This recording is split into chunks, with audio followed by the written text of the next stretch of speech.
This show has always been full of mysteries, but I can't remember a single episode that has put forward as many questions as episode 4 has. When it was over, I really had no idea what just happened. Who is related to Jo Davidson? Who leaked the convoy's route? And what did Jimmy Lakewell say to Steve? Hi there mate, how's it going? It's Benja here, and this is a breakdown and review of Line of Duty Season 6, Episode 4. We start this one at Hillside Lane Station and learn that Jo has been made acting detective superintendent because Ian Buckles has been arrested. Jo is gonna fill his shoes. They talk about how certain leads could have been overlooked, specifically the burglary angle, because files related to that were found in the boot of Ian's car. Kate takes the stage and reveals her working theory. The killer waited for Gail Vela, and when she arrived, he stepped up behind her and discharged the fatal shot, and then picked up her keys and went into the apartment. Interestingly, as soon as Kate says that, the camera cuts to Ryan Pilkington, so maybe he was the killer. When you take into account what Ryan does later in the episode to scare Jo, stepping up behind her and saying it's as easy as that, I think it's possible that Ryan himself killed Vela.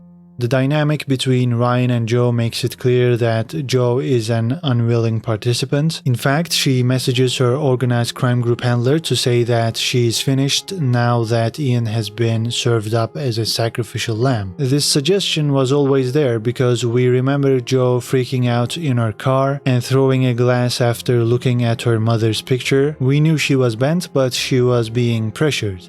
After Kate tells Jo about the fact that Ryan is following her, Jo tries to transfer Ryan to another unit, which was by far my favorite scene not only of this episode but the entire series. The way Ryan's facial expression changed sent a chill down my spine, and it once again displayed how awesome Ryan is as a villain. The message on Jo's laptop and this transfer business is why Ryan pays her a visit. He reminds her that there's no way out for her. Jo gets the OCG's message and orders Kate to drop this Ryan business. Jo says they're already down a senior detective and she would hate to lose another one. So Jo basically threatens Kate because she was following Ryan and Terry's police car without calling for backup.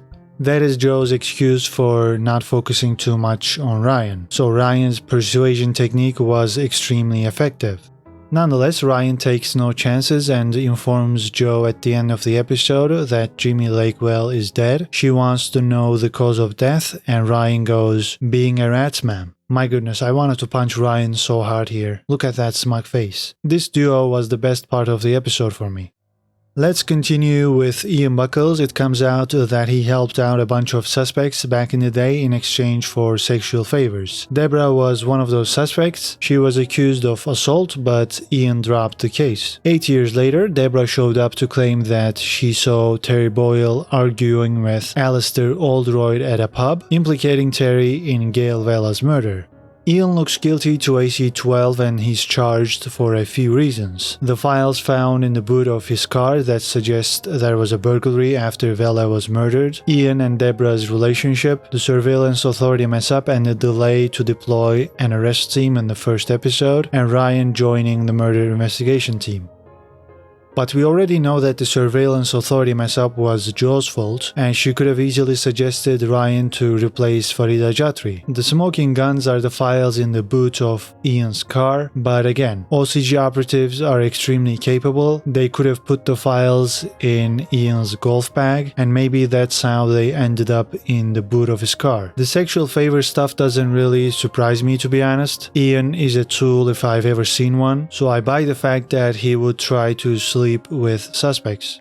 And even though I don't think this is what happened, maybe the OCG used that information to threaten Ian, and because of that they recruited him.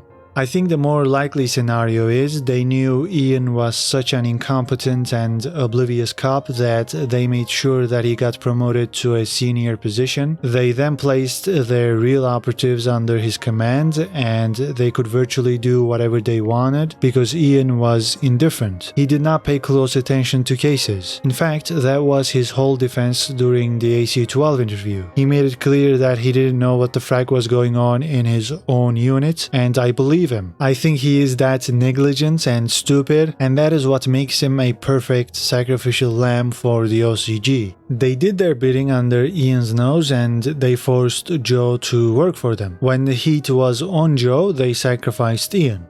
After charging Ian, Ted is called up to the headquarters. Deputy Chief Constable Andrea Wise and Police and Crime Commissioner Rohan Sinwani are there to say they warned him, and he didn't listen. Charging Ian causes Ted to lose his job. He will be allowed to retire at the end of the month, but if he doesn't, he will be forced out. Even though that is pretty important, the real gut punch is what follows. Chief Constable Philip Osborne will announce next month that AC3, AC9, and AC12 will merge into a single anti-corruption unit, and 90% of their budget and officers will be cut.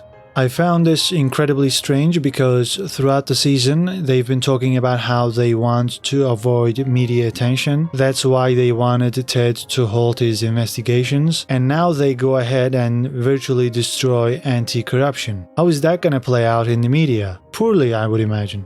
Now, I think this is coming from Chief Constable Philip Osborne, and I don't think it's necessarily because he's bent. I think he's one of those cops that thinks anti-corruption is a waste of time and resources, as it focuses on cops rather than quote-unquote real criminals. That is a common mindset among cops all over the world. Nobody likes the internal investigation departments, and I think that's why Osborne is doing this. For some reason, I don't think Rohan is completely okay with this. He might be a spineless politician, but from the way he looked at Ted as Ted was walking down the stairs, I got the sense that Rohan sympathized with Ted. After all, Rohan got elected with a similar mindset to Ted. He was really focused on rooting out corruption. But as time went on and Rohan got to grips with the situation at hand, I think he realized that his career wouldn't survive if he kept going against the top brass. He valued his career more than uncovering the truth. So I really don't think he is H. I don't think he works for the OCG, but he doesn't have the cojones to keep nicking bad coppers. The gutting of anti-corruption and Ted having to retire certainly raises the stakes for this season, and that's good. It introduces a race against time element. Ted will be more motivated than ever to investigate the Gail Vela murder, and it might make him even more ballsy than he's been, unless he himself has got something to hide. We have to discuss the Jimmy Lakewell storyline to understand what I mean. I talked about Jimmy at length in my episode 2 follow-up video, so you can listen to that if you want to know more about him, but here are the important details. He was a corrupt solicitor that worked for the OCG. He was in contact with one of the most high-profile band coppers we know, Derek Hilton, and Jimmy was caught during season 4. He kept his mouth shut until he called Gail Vela, and that is possibly why Vela was killed. Amanda from IT recovers the recording of this phone call and the gang listen in. Jimmy can be heard talking about the very first scene of Line of Duty. A counter-terrorism unit kicks in the wrong door without warning and kills an innocent man named Karim Ali. Steve is the only one that tells the truth during the inquiry. Everyone else, including the head of this unit, Philip Osborne, lies. Jimmy here claims that the police went with the story that they were a bunch of racists to cover up the real reason they shot and killed Karim Ali. As Jimmy puts it, the truth has got to be something pretty bad if you're willing to go along with the insinuation that you're a bunch of racists.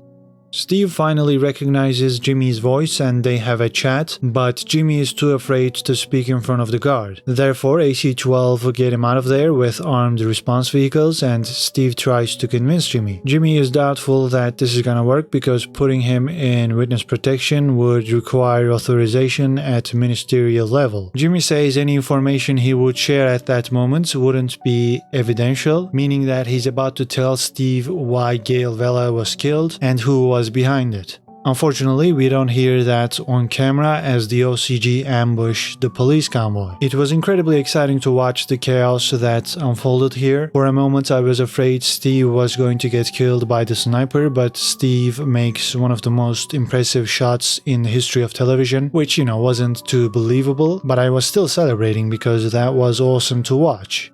After the gunfight, Jimmy says he will not speak and that he'll take his chances inside the prison, because going back to prison might convince the OCG that he didn't snitch on them. I mean, this sounds stupid unless he was afraid of someone in the room, namely Ted. If Ted is bent and Jimmy knows that, he wouldn't want to speak in front of him as he would be signing his own death warrant. But by not speaking, he might be trying to show Ted that he is still loyal.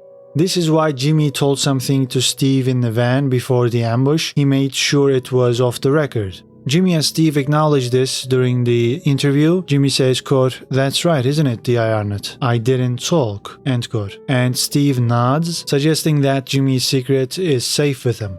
That wasn't enough to save Jimmy's life though, as he is greeted by Ian Buckles in his cell room, and Lee Banks comes from behind to kill Jimmy.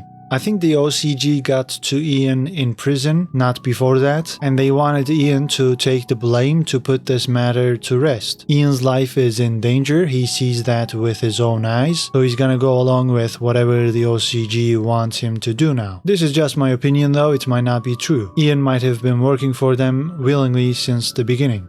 As for the killer, Lee Banks, he was a part of John Corbett's OCG unit. He was caught because he kidnapped an AC-12 officer by the name of Manit Bindra. As you might have noticed, he shares his surname with Carl Banks, one of the suspects in the Gail Vela murder, so Carl and Lee might be related. But more importantly, Ted visited Lee in prison during season 5, and their conversation took place off camera. Even though I don't want to believe that Ted is bent, Jimmy not wanting to speak when Ted is present, and the fact that Ted visited Lee makes me suspicious. Also, Steve is hiding whatever Jimmy told him from Ted, which might suggest that it was about Ted. Without the meeting between Ted and Lee from last season, you could argue that Steve and Jimmy are simply being careful. It's not that they don't trust Ted, they don't trust anybody. But the meeting changes things and forces me to doubt Ted. I still hope he's not bent, I don't believe it in my heart, and I want to think this is just misdirection, but things are not looking good for him. And I wouldn't be shocked if he leaked the convoy's route. That said, someone higher up the food chain could have done that as well. If someone at the executive level is bent, like Andrea Wise, Rohan Sinwani, or Philip Osborne, they could have alerted the OCG. I don't believe that to be the case, but it's one of the possibilities. Chloe Bishop is another person that could have leaked this information, and remember, she couldn't climb up the van to open the door, so another officer had to, and she got killed by the sniper. Was Chloe lucky, or did she know? I mean, the more I think about it, the more I get suspicious of everybody. This show isn't healthy for the mind. As if this whole Jimmy Lakewell ordeal wasn't enough, we get one more burning question at the end of the episode. The extended forensic search at Farida Jatri's house revealed that she was telling the truth about Jo because they have found her DNA at the house. But that is not all. Not only have they caught Jo in a lie, but they've also discovered that she is related to a criminal. I think Steve's wording here makes it clear that they're not talking about Jo being related to another police officer. I think they discovered that she is relatives with a criminal, and we are most definitely familiar with this criminal based on Ted's reaction. I believe the most likely candidate for this relative is the former OCG leader Tommy Hunter. He is Scottish, so he fits the bill in that regard, but he's almost certainly not Jo's father, as Tommy is only 13 years older than Jo. So if it is Tommy, he's probably Jo's older brother. By the way, as far as we know, Tommy is dead, so someone else from the OCG is using this connection to blackmail Jo. Now that AC-12 are aware of this connection, Jo is in for a rude awakening because she might have thought she was in the clear after Ian got nicked. In the meantime, Kate and Chris Lomax discuss the fact that the weapon used to murder Gail Vela was made in a workshop. They try to see if they can connect the guns from the bookie robbery to Gail Vela's murder, but they talk to one of the robbers and he tells them that the man that organized the robbery took them to a workshop and offered those guns to them, but the robbers refused to use them. So it looks like this workshop will be important later on, and Kate might find herself in a highly dangerous situation. Lastly, Steve keeps getting emails about his drug test, and he keeps ignoring them. I'm afraid this will come back to bite him if he uncovers something in the Gail Vela case. He might get forced out because of his painkiller addiction. With Ted having to retire in a month and Steve struggling with addiction, things are looking extremely grim. All in all, this was easily the best episode of the season. The Jimmy Lakewell plot was captivating and left me wondering what he told Steve. Ryan's message to Joe and his threatening behavior was scary, and Joe's DNA match nicely set up next week's episode. One more thing, I want your opinion on this. Do you also feel like we are getting close to the end? Like this is the last season we are gonna get? I didn't have that feeling until this week, but right now I think that episode 7 might be the final episode of the show. Let me know what you think about that in the comments, as well as your theories about this episode. Like this video if you enjoyed this breakdown, and subscribe for more movie reviews and TV show breakdowns. That's it for now, take care and see you in the next video.